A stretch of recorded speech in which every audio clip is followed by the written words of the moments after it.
Started. My name is Katie Bradford Osborne. I am the founder of Roaring Artist Gallery. We are a fully virtual gallery who exhibits the work of exclusively women identifying artists. So today we are here for Anna McKeown's self-talk show. I am so excited to hear from you, Anna. The show is so wonderful. I'm so excited to have it in the gallery. I think I haven't ever seen a show quite like this before, and I think that it's really, really cool that we're able to have it in the gallery. So thank you for allowing us to do that. What I'm going to do is I'm going to read Anna's bio and the artist statement for this show, and then I'm going to hand it over to her, and she's going to tell us a little more about herself, her process, and then she's going to take us on a tour. So I'm going to do that without further ado. Anna McKeown is an embroidery and mixed media artist living in Nashville, Tennessee with her husband Troy, their son Arthur, and their dog Dolly.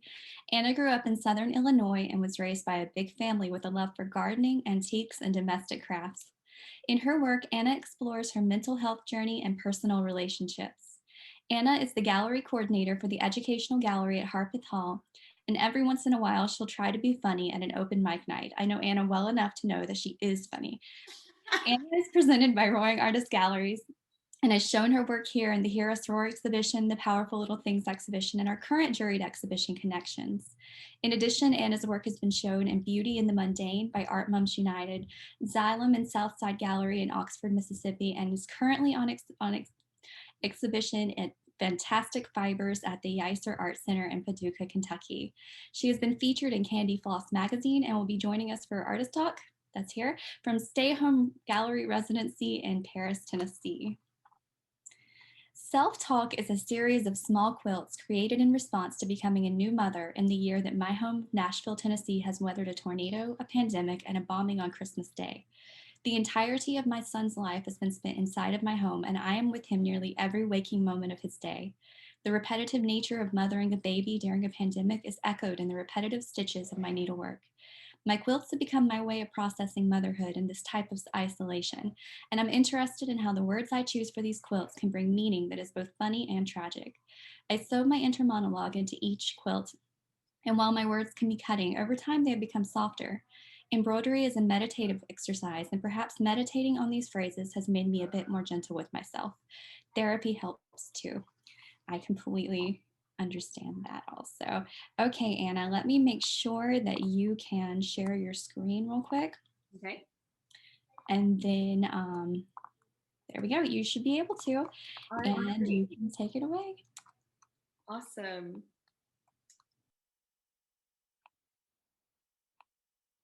All right, so we're gonna get started here. I always feel like I'm in college again when I use PowerPoint, and I'm like, oh my God, it's been so long since college. Okay, play from start. Here we go. All right, well, my name's Anna McKeown, and I'm so excited to be here with y'all today. This artist talk is about the pieces exhibited in my solo show at Roaring Artist Gallery called Self Talk. And I just wanted to give you some background on my process and kind of how I arrived at creating the work that I do create. All right. So in college, I was really interested in collage and drawing. This piece was one of the first pieces I created when I was in college. Family is really important to me, and this piece really is silly, but it represented really kind of where I was coming from in Southern Illinois, from a huge family, super dramatic, ridiculous people. And this piece is significant to me because I brought it to a drawing class and I set it up against a table, and it was time for break and we all went to the restroom. And when I came back, I saw my instructor was cleaning the room, and he cracked this piece over his knee, folded it up, and put it in the trash can. I was 19 years old, maybe 18, and felt really upset about this. I didn't say anything to him. I didn't claim it as my own. I saw it in the trash can and I left it there. And that was kind of the beginning of me losing, I think, my direction with my art. And I felt really disconnected from what I wanted to create and what I felt like I should be creating. So it took me a really long time to find a balance, or really find myself again in my work. And over time, I started getting interested in textiles. I was taught to embroider when I was 8 years old by my grandmother. Her name's Linda Howerton, and she's an amazing person who is still such an influence on me today. She's probably my greatest creative influence in my life, um, which makes me emotional to say because I love her so much. And I felt for so long that I needed to be painting. I needed to maybe be doing printmaking, something that was, I felt, more widely accepted as a fine art in the art community. But over time, I thought, what do I actually like making? And it always landed back at needlework. It always ended back at embroidery, always ended back at family. So, excuse me, I'm pregnant and now I'm crying. So all that to say is, I started to really examine why I liked embroidery. Not only was it a creative act that I enjoyed, it's a meditative act, but it also felt like a really appropriate way to talk about my relationship with my family, and my relationship with myself. As a woman, it felt like women's work was was a great way to communicate how I was feeling about myself. Um, so here are just a couple of images from my grandmother's home. She has an incredible style and a really great eye for textiles, vintage textiles mostly. So here's some more personal examination of how I've been surrounded by textile my entire life. On the left, you have me with my grandfather, Robert Howerton, and I'm just a few days old with my grandmother's quilt collection, part of it, behind him. And then on the right, you have my grandfather's mother. Her name was Vera, and she also had a very distinct style that I've really enjoyed as a child. And so quilting became something that was started really speaking to me, because quilts are a piece of textile that are so many things put together. It is part art, of course, but it's also a comfort item. It's a meditative practice, and it's also a portal.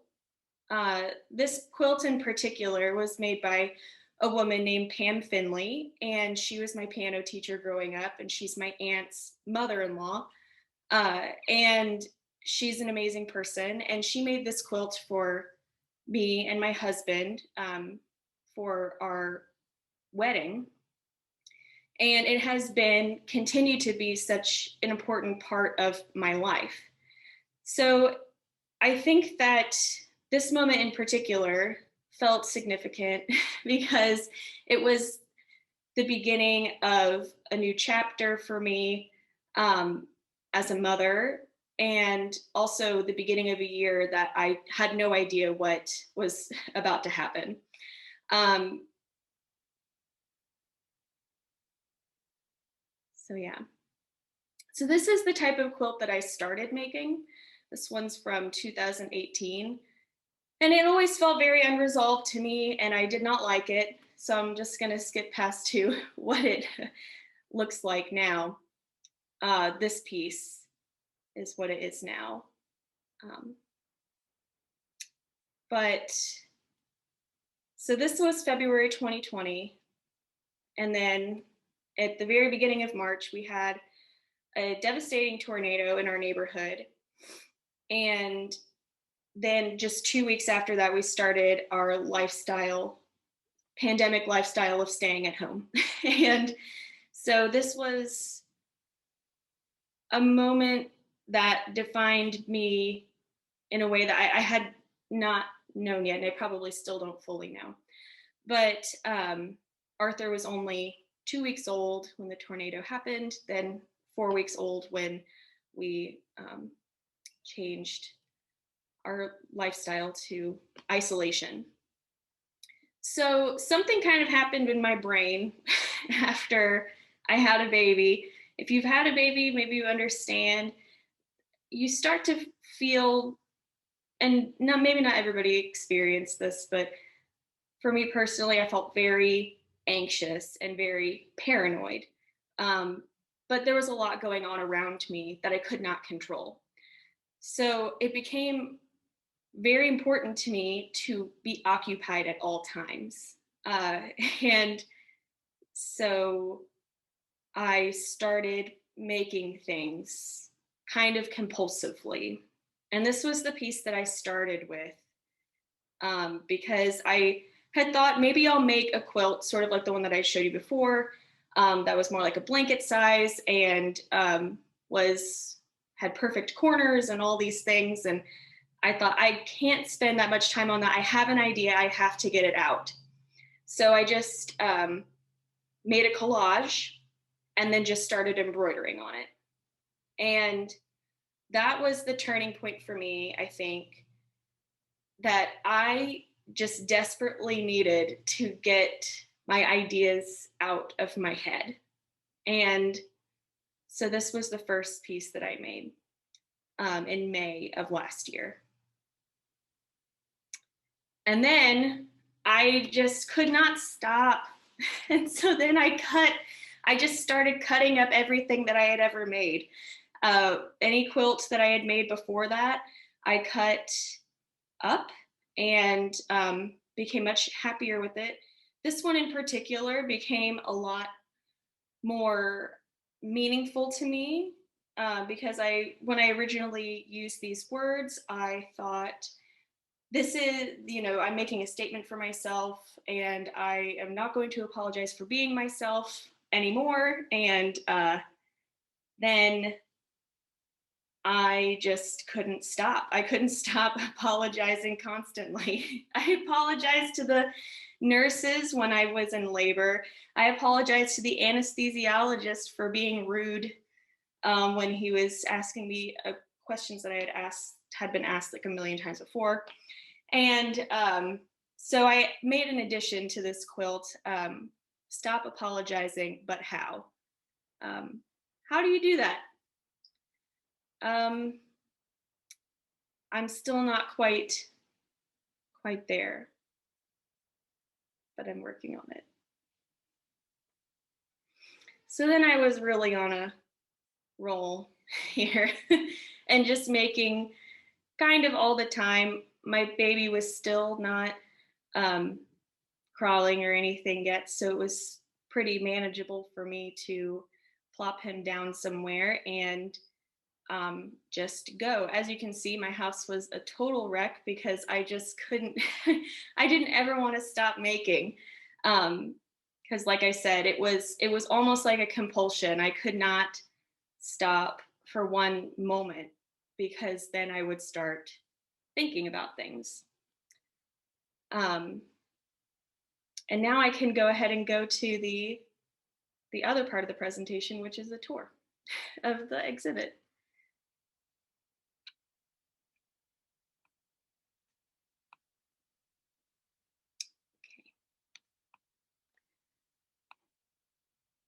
Need to make it full screen. Here we go. All right. We're still seeing, you might have to get out of this screen share and go into a new screen share. Oh, okay. The presentation. Okay. Thank you.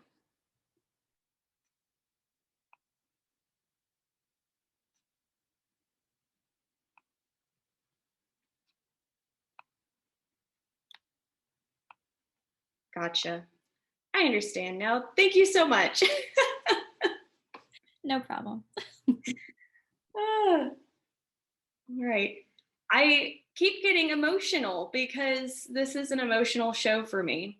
It's really personal. Um, so yeah, I think that what I need to do is maybe start tour.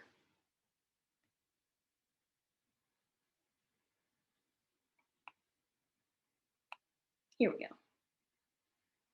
Okay, so self talk.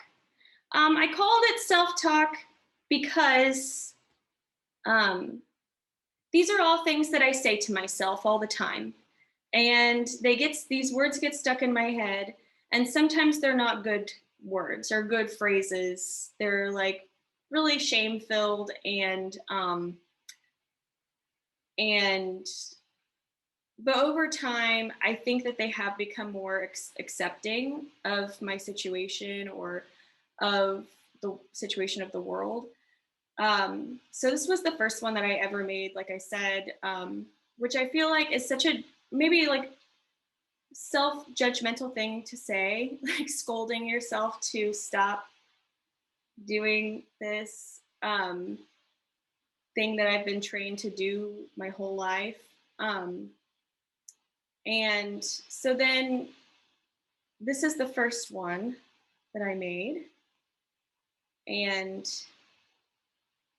now this is the, oh, I'm so sorry.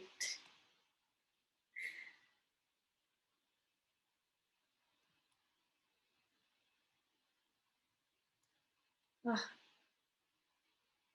This one right here is the last one that I made.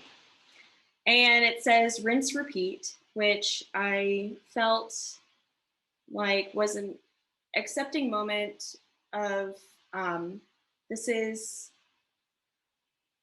what my life has been, which is just kind of the same thing every single day for the past year, with some really unexpected, unwanted things thrown in. But it's also been beautiful and special and like simultaneously the best and worst year of my life. So this one I made just a couple weeks ago.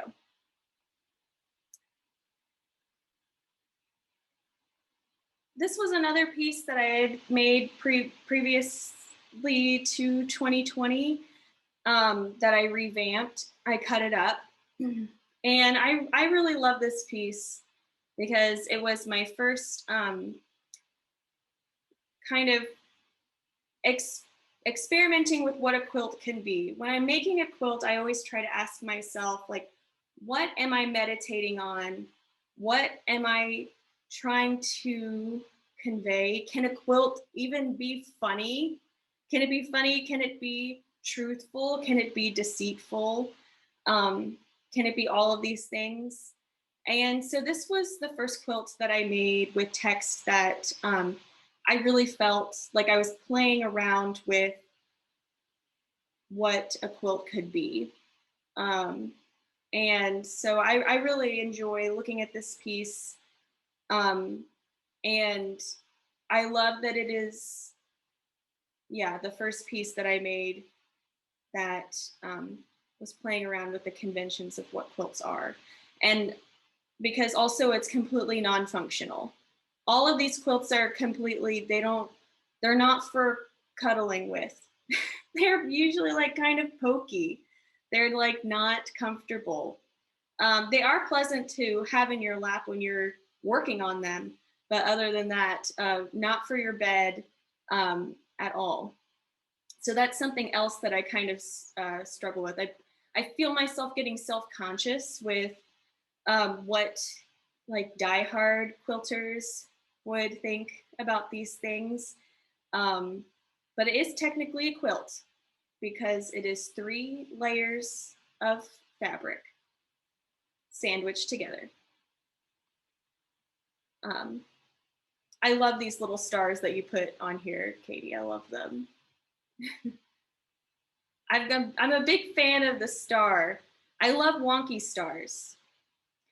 Um, I used to make these paper collages that were really perfect little Ohio star pattern usually, and that was really fun to do. So it's also kind of nice to see my own progression from obsession with perfection to more of a focus on feeling. This piece I made because this is something I think to myself all the time. You know, you're way too much. This is too much stuff on this quilt. There's too much stuff in your house. Too much. You're like overwhelming and dramatic. Which maybe is true, but is it bad? I don't know. This piece I like, it says, this is a hidden text one. So I like to camouflage some of the words in my pieces because at first glance, you might see like this huge punch of color, all this texture, and then you see a message that is maybe ambiguous, you know, is it a positive or negative message? This one on the velvet, it says be more fun. And that's also something that I think a lot to myself, especially like I thought that would go away, like not being around people as much, but it has just stayed and also transformed into be more fun for my kid, be more fun for my house, like trying to keep it together in a way. So a lot of these kind of mantras that negative mantras that I had said to myself in social settings, you know, those things don't go away. They just morph into new insecurities within your family, which is also kind of a wild thing. This piece is called Mend Me. And this is a vintage embroidery pattern, and it's for Wednesdays. Wednesdays were wash days. So this one is a direct comment on being a stay-at-home mom, being the primary caregiver of my child, and the keeper of my house. My husband does help with things, but you know, I do a lot of stuff because that's my job, and I love my job, but also it's a lot of work, and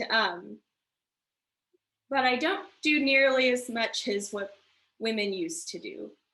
They're these dish towels that you would embroider these little patterns on, and Monday was for, I forget. They're all like to split up your chores throughout the week. So on Monday is wash day. Tuesday is sweeping day or something. Wednesday is mending day. So because you had to mend your clothes. It's just a lot. There was one day where you go to the grocery store. One day, oh,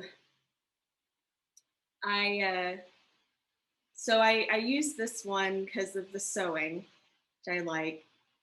And then the Mend Me, which felt like, I think I said in the description, it feels like a call for help and a screw you all at the same time. Like, I need help, but also, you know, up yours. So this one I made after Christmas. And let me tell you, Christmas was a real doozy. I thought I had worked so hard trying to make Christmas special because the whole year had been so hard. And then we woke up in the morning. We live in Nashville. We woke up in the morning to our house shaking. And I thought, oh my God, there's another tornado. But I opened my eyes and it was sunny outside. It was almost exactly 6 a.m. And so I didn't know, I thought it might have been an earthquake or something. I checked online everywhere, could not find any information. So I just closed my eyes and went back to bed. My baby was still asleep. Well, when we woke up, we found out there had been a bombing downtown Nashville, and it was very stressful. Thankfully, no one was hurt except for the person who committed the bombing.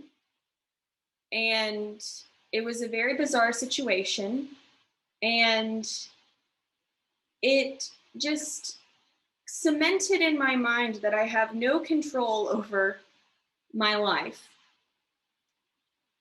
A tornado, you don't know when one is coming. And a pandemic, you don't know when one is coming.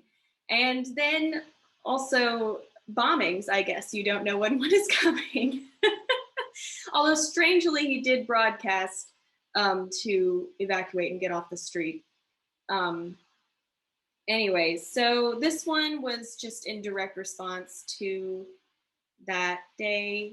And, you know, we're just fine. We're just fine. But then hidden on there on the pink, pink sparkly stuff I embroidered, I guess. So I guess we are just fine. It's very unnerving to be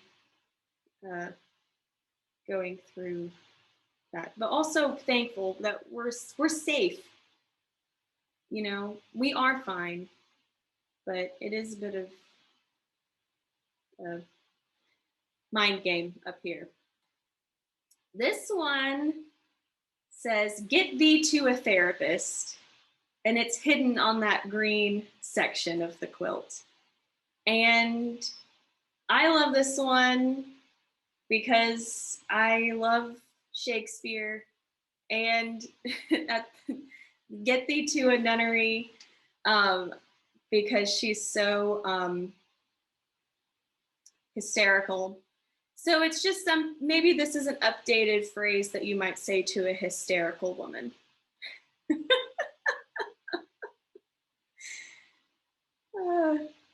So again, this was the first one that I made out of this series, other than the Stop Apologizing. This was the first wonky quilt that I made. So a completely improvised quilt. I did not plan this. I just kind of made a little collage, sewed it all together, and then added to it until I felt like it was done. And I love this one. This one is dedicated to, I think, the relationship I have with my mom, and probably the relationship I'll have with my son and this new baby. I have a complicated relationship with my mother, who I love very, very much. And I think that it is true that you, as a child, you of a person, a parent, you learn everything good and everything bad that you can in your life from these people. And I think that that is really beautiful and special and agonizing. So this one I felt really important to me. So it says, "Learned it from Mama." And the beads on there are from a dress that she wore in a pageant. She was in Miss Illinois, and she won. She did not win the whole thing, but she won talent. She's a very good singer. And she passed that on to all of her kids too. So we'll all enjoy singing. So this one, yeah, I felt that was my starting point for this year, was this piece, because I was having these just crashing realizations after having a baby. You know, you think that your relationship with your parents are good, You think that I thought that everything was felt resolved. And then after having a child, my own child, I saw my whole life in a completely new light. So it changed, I feel as though it changed my relationship with my parents. Um, not, um, probably not on an everyday basis, but my own understanding of my life has changed. So I made these two pieces, they're companion pieces. This one says, tough mama, and this one says, be gentle. Um, because, you know, you're, as a parent, you want to do everything that you can to protect your children, and you'll go to bat for them in every single way. But also, I'm a vulnerable and tender person, and um, I need to be not only more gentle with myself, but I want people to be gentle with me. Um, I'm still very intrigued by this be gentle. I um, have something cooking in my brain. I think I just want to do like a million versions of this one. Be gentle. Because I also say it to my son all the time. Be gentle, gentle, gentle. Um, but it's one of those words that, like, after you say it so many times, it's sort of like the meaning changes, you know. So it has kind of become one of those mantras that stays with me. Be gentle, gentle, gentle, gentle. Um, and what does that even mean? Like gentle touch, gentle um, emotionally, like be sweet. Um, I don't know. It could mean a lot of things. This one's another silly one, sort of like the please like it. I was excited to play around with if it could be a funny, if quilts can be funny. And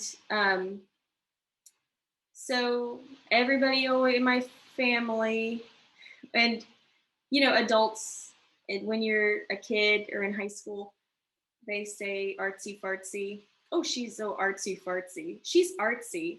It's like, I'm not artsy, I'm an artist. Um, so this one is like, people don't, like, these are for the people that don't get you. You know, you're in high school or something. It just, this one feels like it's from the perspective of me as like a 16-year-old. You don't get me.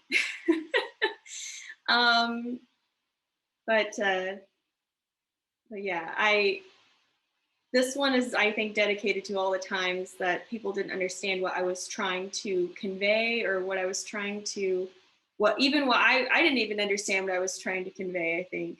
I just knew I liked weird stuff. So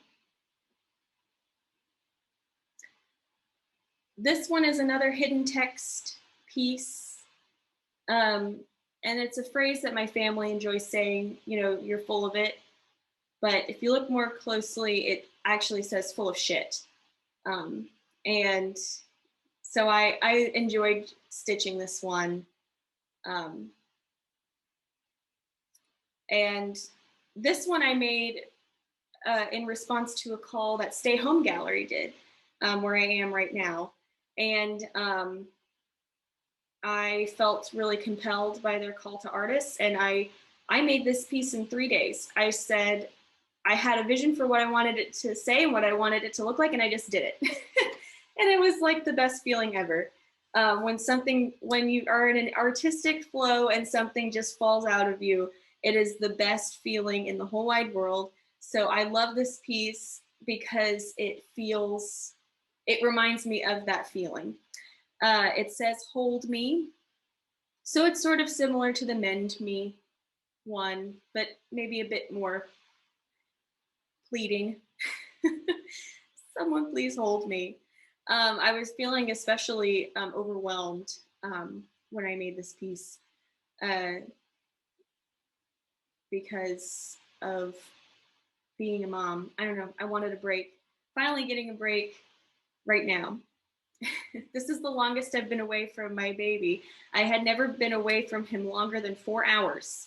And that was for like not fun things. That was like for work or uh, for doctor's appointment or something like that. So this has been a really amazing time to just focus on my work.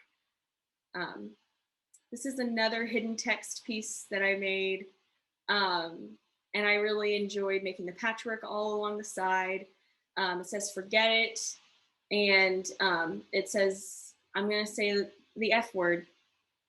It says fucking forget it. Okay. ah, this is what another mantra, I feel like this is another thing that my family says, just forget it, just forget it. So it felt appropriate to stitch onto something just to immortalize it. Just fucking forget it. Yeah. This is my companion piece to Be More Fun. This one says Be More Chill. And this one, yeah, something I say to myself a lot in social situations. And again, now I say it all the time to myself when I'm with my child. You know, he's exploring and trying to figure out himself and what boundaries are. And I'm always just like, just be chill. Just let him explore a little bit. You know, I don't need to be helicoptering over him all the time. So I've had to tell myself to be chill. And yeah, but again, you would think that this would go away because this is something I said to myself around people. Like when I was around people all the time, like I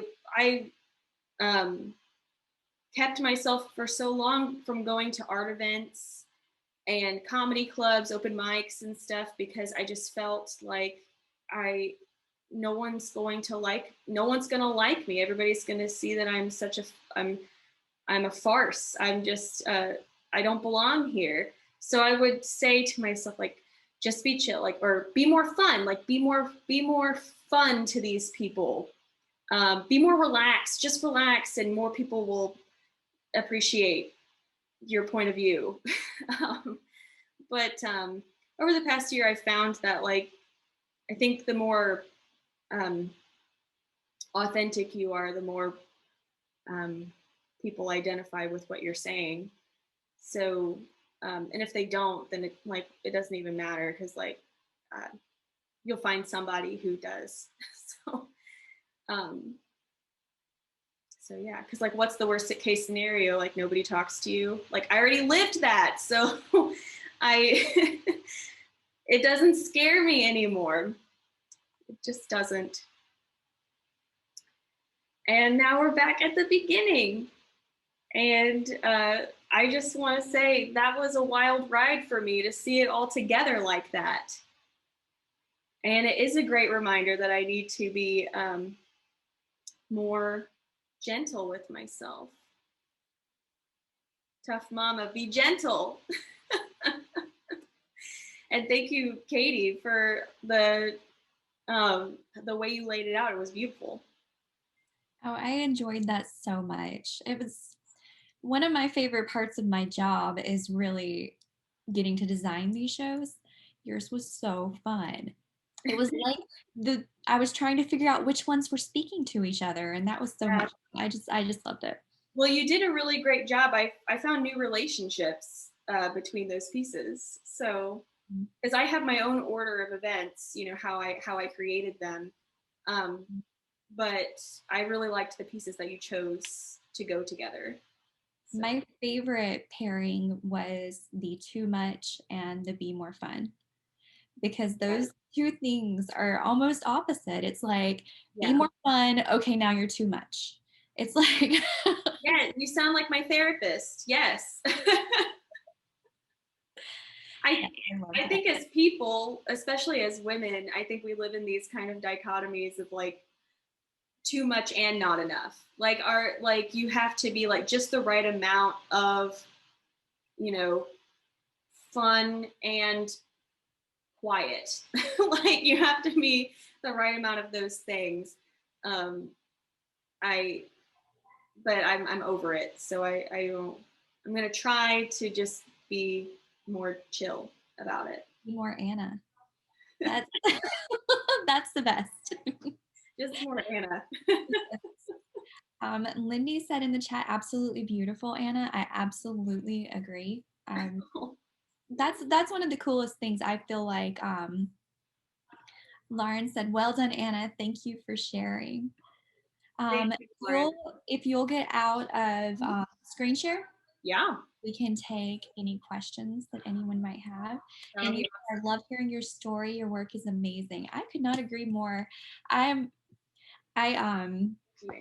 one of the things that I wrote down while you were speaking was that I loved how you were talking about the imperfections in your stars.